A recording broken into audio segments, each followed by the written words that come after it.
Hi friends, this is Marilyn from tarotclarity.com again, and today's video I'm including in my playlist of what is tarot and how does it work, because I'm hoping to demonstrate how two different decks can deliver quite a different attitude in interpretation. Some people just work with one tarot deck their entire lives, and it suits them to do so, and that's great. But if you're someone who, I call myself an art collector, right? Some people have lots of art on their walls.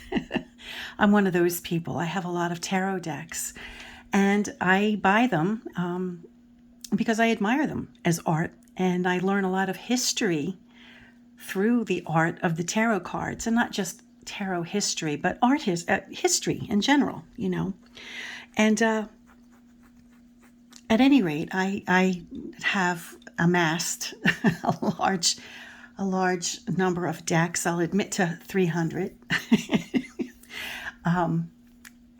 but it could be more or less, a few from that point. But my point is that it's legitimate to have more than one tarot deck, and it's legitimate to have a few tarot decks.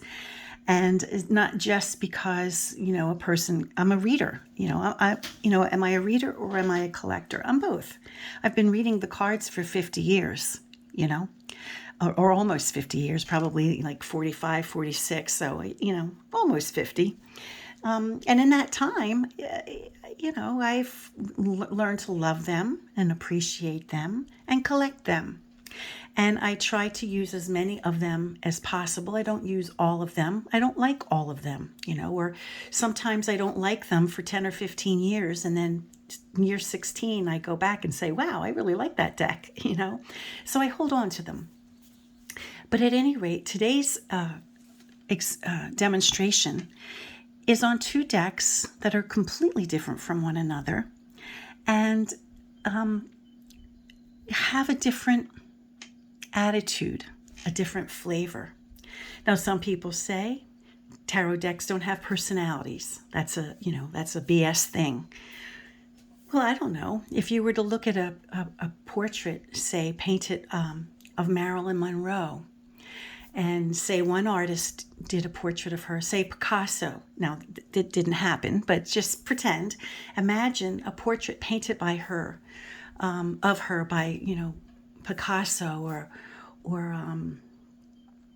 Andy Warhol, who did a portrait of her. And then imagine a portrait painted of her by Vermeer, or, someone else who, is famous for highly rendered images and portraits, right? The character of the subject of the painting would still be Marilyn Monroe, but each artist gives it a different personality, right? That you could say that tarot is a artistic. It's an art. It's not a science, right? So the images on the cards are artistic expressions, just like any paintings are. The personality of a Warhol would be different from the personality of a Picasso or a Vermeer or a Rembrandt, right? We are the interpreters, right? We are. The cards are tools, and as such, they offer us different, offer us different insights. When I was I used to paint more often. Now I rarely paint, but when I was a painter, I would have a dozen brushes. A brush for the sky would be a different type of brush than a brush that I would use to render the details of a piece of jewelry, right? And I would know which brush to reach for when I needed a particular, when I needed to express a certain thing. And I think that's legitimate with tarot also. and for reasons I'll get to as we get further along in this video, and the reason I chose these two decks, or at least the reason I chose this particular deck as part of my demonstration, is when my mother was in hospice and she was dying. And I went to see, I didn't go to see her. I went to move in with her to take care of her at the end in her home. And I, took all my things for like a few months stay. I was told maybe she would have 4 months. And as it turns out, she barely had 2 weeks. But at any rate, this was the only tarot deck I took with me in that period of time. And I'll explain it, when we get a little further. And this is not a pip style deck. I mean, this is very much a deck in the tradition of Rider-Waite-Smith or Waite-Coleman-Smith, right? I did take another deck with me, but that was because I had participated in the creation of a tarot deck, and I had submitted a card, which the organizer accepted, and I dedicated the card to my mother because she was dying, and at any rate, so she did see that deck as well. But this was the only deck I brought to work with. This one right here. And this one is the Connolly Tarot. I've had it since it came out in 1990. And I believe it's still published. I don't think it's out of print or anything. And then the other deck I've chosen for today's demonstration is a deck by Giordano Berti. I've done a video on him in my playlist of publishers of historic tarot decks. And I like this deck a lot. It's called the Perrin Tarot from 1865. Now let's take a look side by side of the character, the flavor, and the personality of these two cards over 100 years apart. Okay, the first card in the Italian deck is numbered 0, as well as in the Connolly deck, it's given the number 0. In the Perrin, we see a court jester dressed in, what the court jesters would have worn: colorful clothes, a hat, carrying a marat, which is his scepter, right? Bells, so that the court knew he was around and he was about. The court jester, when the fool is identified or expressed as a court jester, it gives quite a different meaning and understanding to the card than a youth, at a crossroads of life with dog companion, right? We would get two different, I at least would not interpret these cards the same way. It's not like you only need to understand the interpretation of one interpretation of the fool, the court jesters, sometimes court jesters were natural fools, people they called natural fools, who did have a mental infirmary, and, they didn't have maybe what's it called, when people can't turn off their, comments, and they would say, very honest things, but because they had a mental infirmary, they were forgiven, and sometimes, a noble family or a king liked having them around because they could be depended upon to be honest, right? Now, other court jesters didn't have mental infirmaries. They were just adept at cracking jokes and being sarcastic, and they were employed or even considered part of the family of a noble family or a monarch for the sole purpose of being honest and expressing it in a funny way. they just were able to get away with things that, maybe a trusted advisor who came in and said, Your Majesty, this and this and this and this is really what's happening behind the scenes. Well, that man might get his head chopped off, or he might be hung. But a court jester who was clever enough to express it, in a way acceptable to the king, would get away with it. So here, in the Perrin Tarot, we have a court jester, maybe somebody who's a little late in the head, funny, quick, witty, sometimes knows how to say the right thing, at the right time, despite it being bad news. Well, we get quite a different meaning and interpretation from the personality of this individual. We have a youth at a crossroads. He's got his dog. He's got a choice to make. Will he make the right choice? He's going to take a risk. So it's quite a different message. In the Perrin, we have a cobbler, a shoe repairman, or a shoemaker, right? He's an individual of the lower classes. He's a craftsman. He's creating something. He's number one. That's his position in the tarot deck. He's number one. I don't think, there's the number there. He's number one. In the Rider-Waite system, the Waite-Coleman-Smith system, he's been elevated to a magician or a magus, right? Where he has these powers.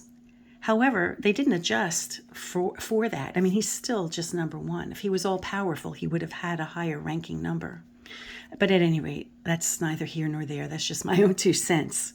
But here he is a person who is above and beyond a craftsman, someone who knows his trade, does a good job, keeps himself employed. But he is, on the lower rung of the social ladder. Remember in the Visconti Sforza tarot deck, he was, somebody, it appeared as though he might be someone who was serving his cheeses. He was also a craftsman who created cheese, but he was serving it to the family, the noble family, So he was, he was clothed a bit better, maybe a little bit of a higher social standing than this cobbler, who was just, created shoes for the common folk. But this guy, kind of like is given mystical powers, right? To manifest or create.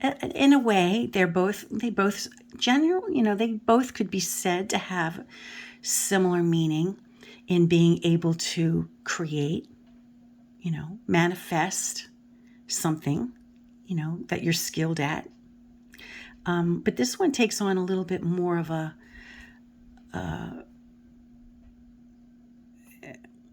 less about a craftsman and more about, maybe witchery or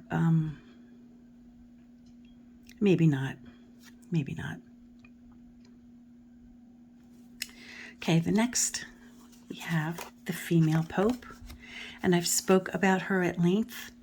And you can see other videos, my number two in my numerology list. You could check that out. And I did a recent video on the Visconti Sforza where you could learn a little bit about who the female Pope may or may not represent in these cards. And here, like the magician of the Connolly deck, she's given a different personality, a much more modern person. Even her title is more modern. And here, of course, the association with the moon and the triple goddess.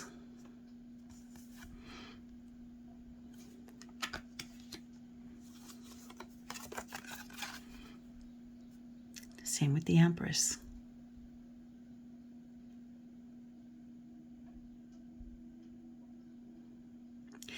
The Connolly Empress is, a bit more approachable. I wouldn't worry about approaching her. You know, I'd probably make an appointment to see this woman, right? And this woman is a person of high social standing, high rank. This one, although she's wearing her crown and is holding a scepter, you know, she is in a natural setting, a lot less formal than this one. Same with the Emperor. Same could be said.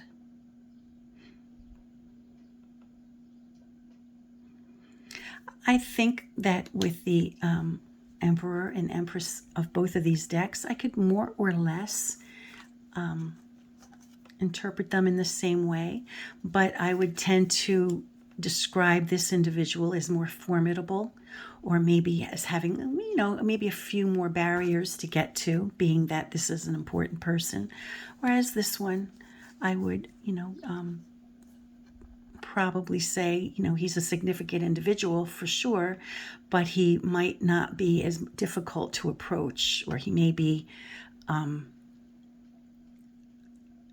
you know, he might even be, you know, an outdoors, you know, somebody that you might even meet outdoors. That could also be another aspect that I might think of when I see this card rather than this card.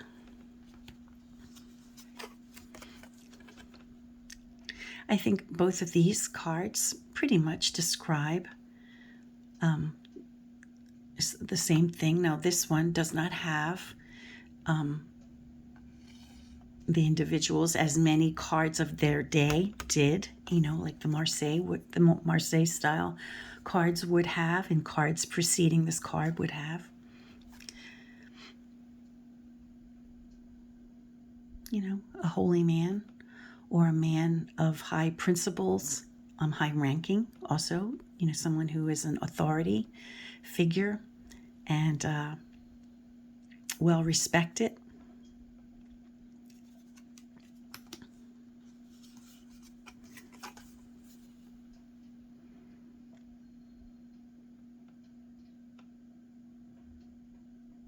Now, this card, in the traditional way that many of the older lover cards, and they were called the lover, some were called the lovers.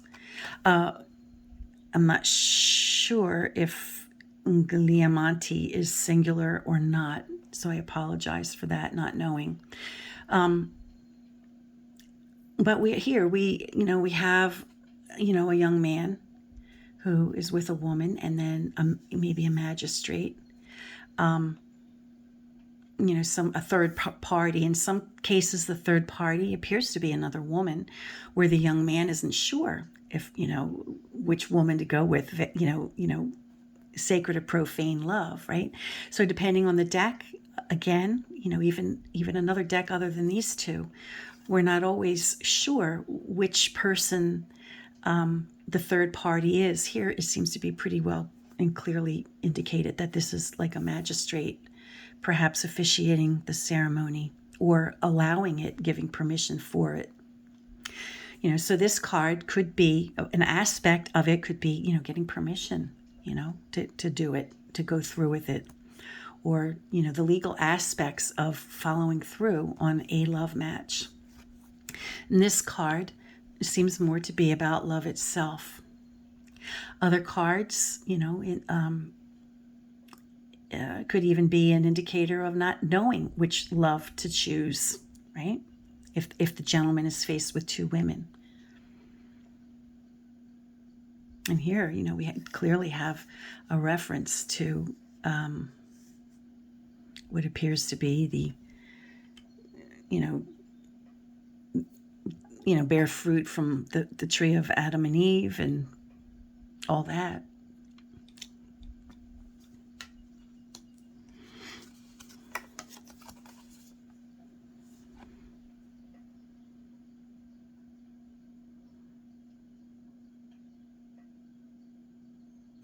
You know, here we have, you know, an Egyptian narrative.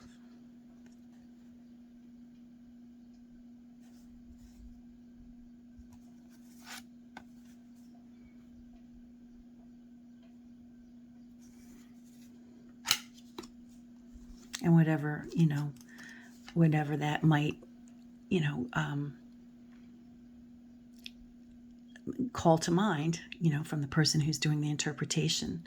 Sometimes we see things in the card, depending on the question, right? And, maybe this particular thing would strike a thought in someone's head, whereas it doesn't exist on this card, and vice versa, something here that doesn't exist on this card. And so different cards are like different portraits, of the same person, but that bring out different qualities, right?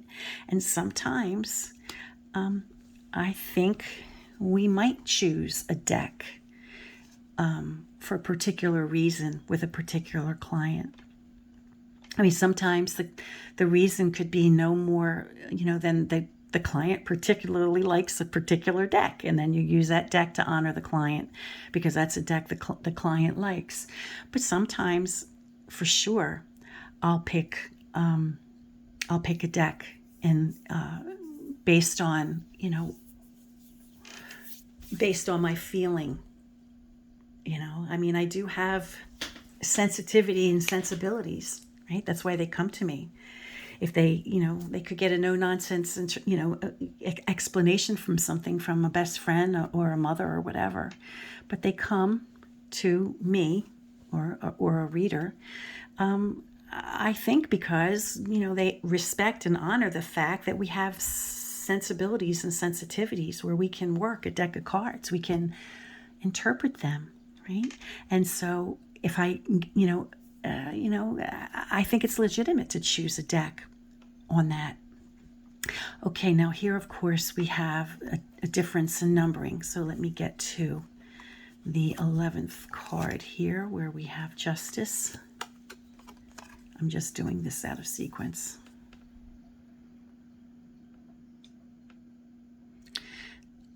The symbolism is similar. We have the sword, and we have the scales in both. We also have columns that kind of gives this, a more, like a sense of like an established thing, like a courthouse even, And you notice the fiery. Is that I'm not even sure if it's a fire or just a sun setting, but I think it's like a fire. The sky is red like it would be.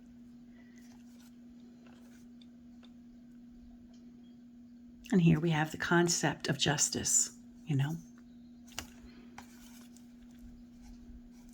But here, justice, has a different flavor, I think, a different feeling.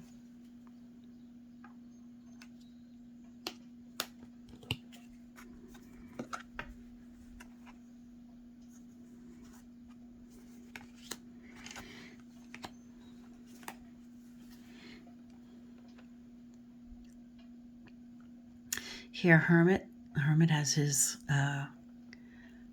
type of lamp or a candle, his walking stick, or his sundial by day, and this would be, his ability to see at night. Here, he's actually passing the torch, it appears, Someone has sought him. Someone has climbed a mountain to approach him, and he's willing to share his light. So you get, it's a different message.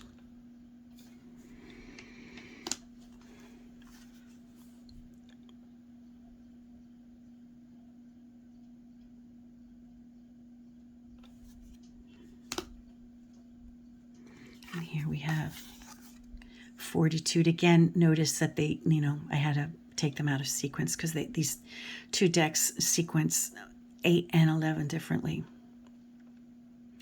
And, not only do the images vary, but the names vary. Here we have Fortitude, and here we call it Strength. The woman is commanding respect from the beast, is able to approach the beast in a way we wouldn't dare, right? Overcoming a fear, perhaps, overcoming something that it would otherwise be thought of as stronger or not, something that you would ever consider trying. But here, they live in harmony.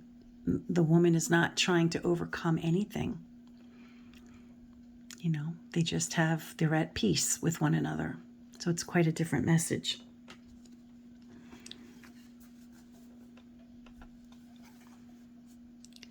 The Hanged Man here really does seem to represent someone who is hung. Can't tell. Well, it's really hard to tell. He's awake. This is like definitely in the traditional way of having his eyes open, as does he. But we have this putti here.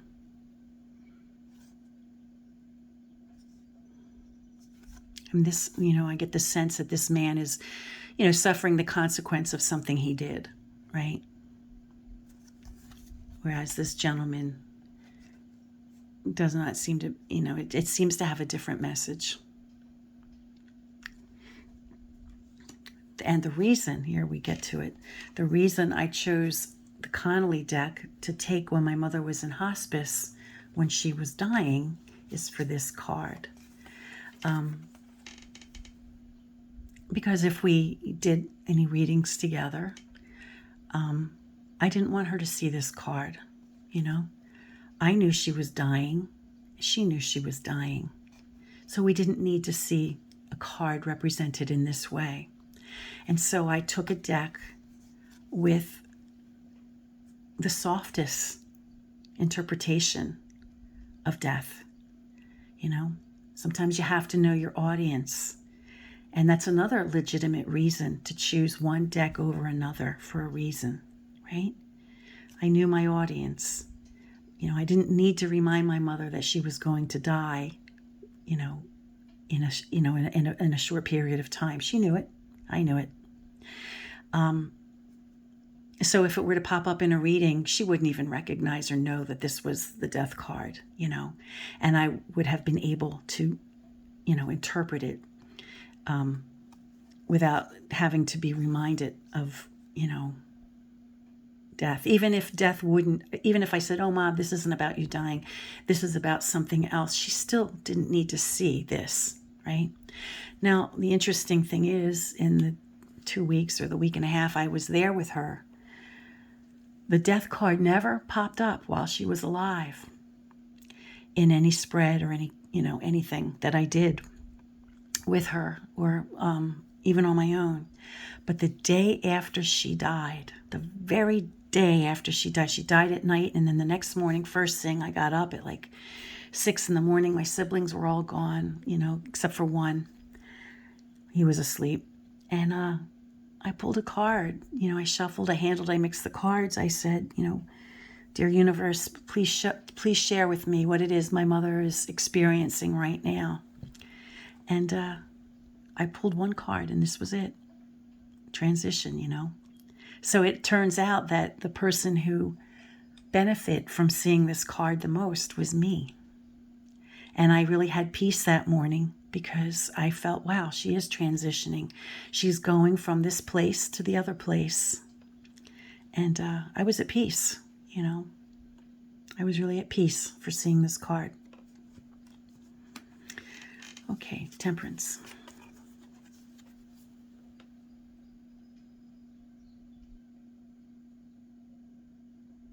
Now here she's got, I have to hold it in front of the camera for a second, so give me a sec.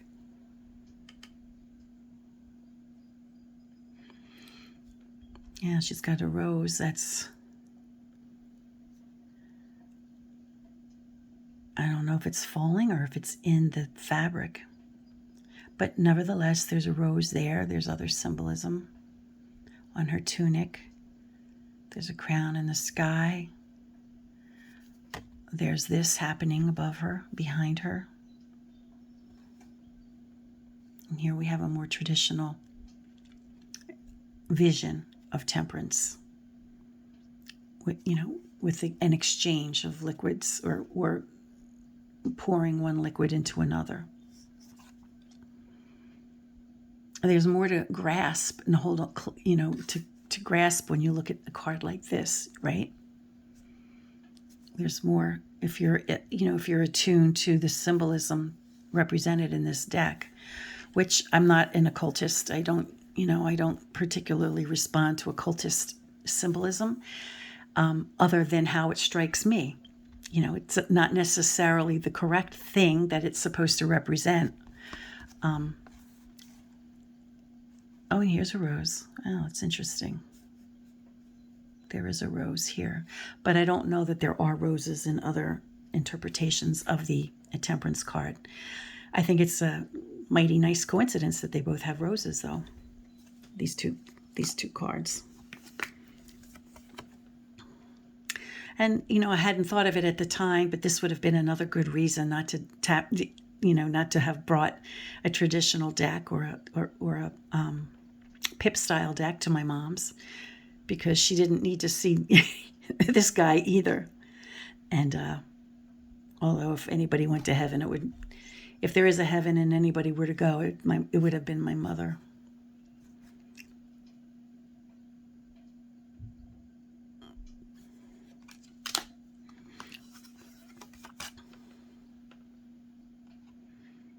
Yeah, there's no escape in the Tower, though. Both of these decks give it the import, right, of divine providence or intervention, depending on the question.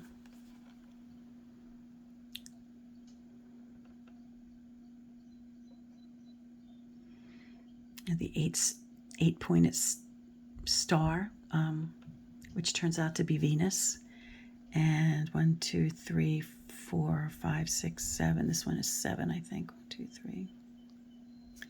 Yeah, with lots of other stars. So it's not particularly a reference to Venus. A reference to Venus could be, suggestive of the female, the mysteries of womanhood, in addition to what the star represents: hope, wishing, hoping, inspiration.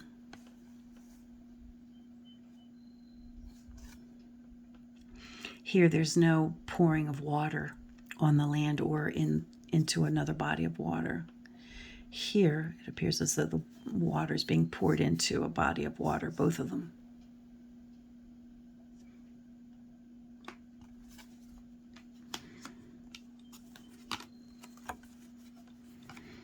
I always get a chuckle out of this card because it almost looks like, the lobster's being served up.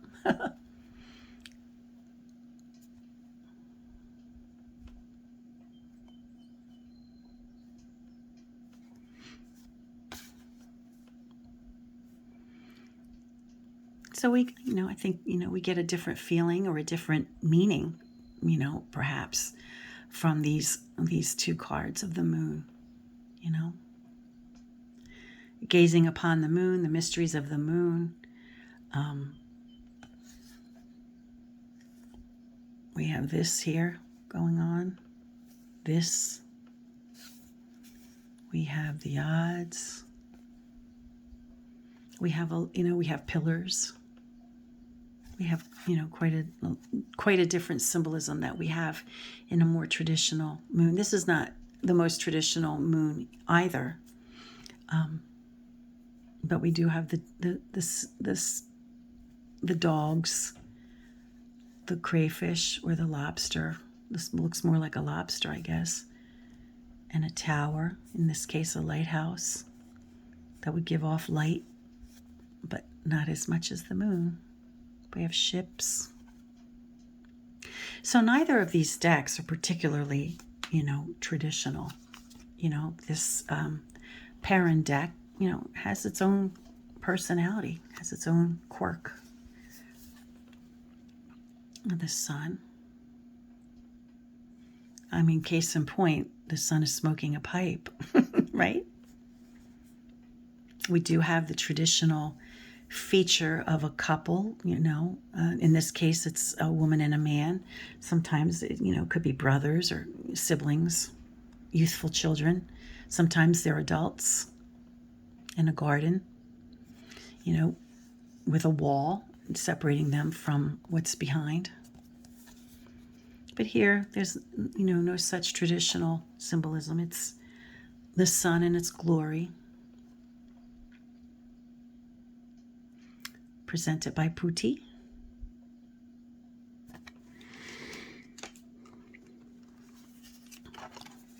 A very traditional judgment card.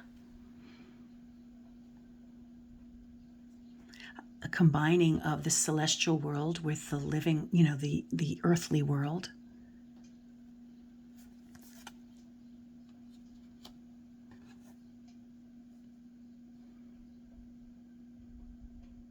And that's not the message here.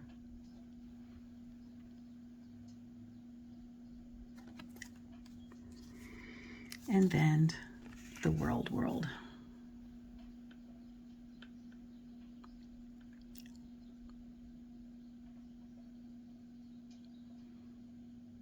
And this particular card seems to take us back to the first card, in that they both hold a wand. So what he attempts to manifest is manifested by the end of the deck, right? And there's no such connection in this particular deck. Okay, now the aces. Now bear in mind that the Connolly is Rider-Waite-Smith inspired, or Waite-Coleman-Smith inspired, and so would have some references in meaning.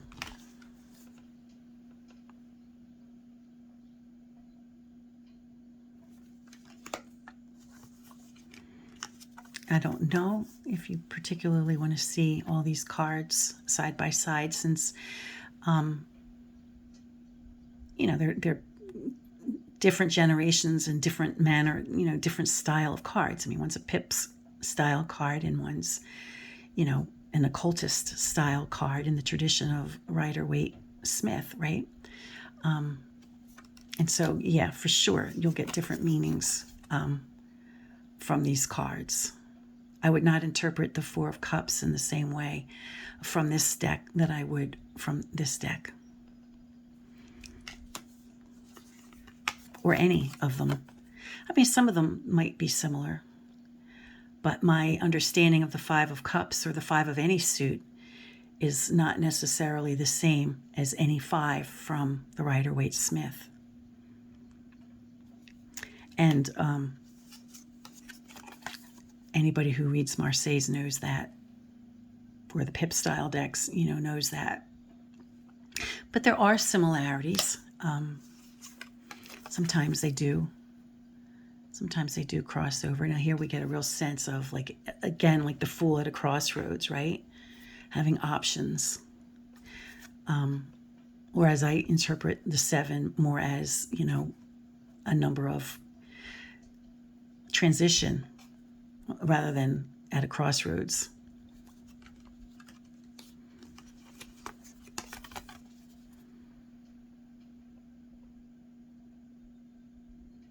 Yeah, I definitely have a different interpretation for a Pip card than I would for a card of this tradition. So you see, and I think I've shown enough cards, to demonstrate that I think it is legitimate to pick a deck according to how you're feeling, or what you're sensing more. I sensed in being with my mother, who was dying, actively engaged in dying, I sensed that I did not want to bring a deck that would have had, in the traditional sense, an opportunity for her to see death.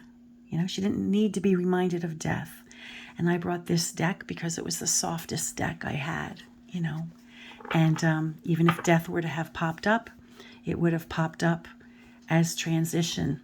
And I knew that it would spare her. She wouldn't even recognized the transition card as being a death card. And as I said, as it turned out, it was me who was being saved because, the way I saw it the next morning. It was a blessing for me to see. So sometimes you do have to trust your own instincts, right? I mean, if you are an intuitive person and someone's coming to you for tarot readings, and if you are a bit psychic, if you have those tendencies, then I think it's legitimate to say, I know which deck to pull, because the imagery, it's not a cookie cutter art. Tarot is not a cookie cutter art. The cards express different meanings, they just do, right? I mean, here we have, what is this? The nine, this is the 8. Let's save. Well, I think I got them discombobulated by now, but I think you get the idea, right? At any rate, I think I'm belaboring the point. I hope this has been insightful to you, and until next time, friends, stay well. Peace.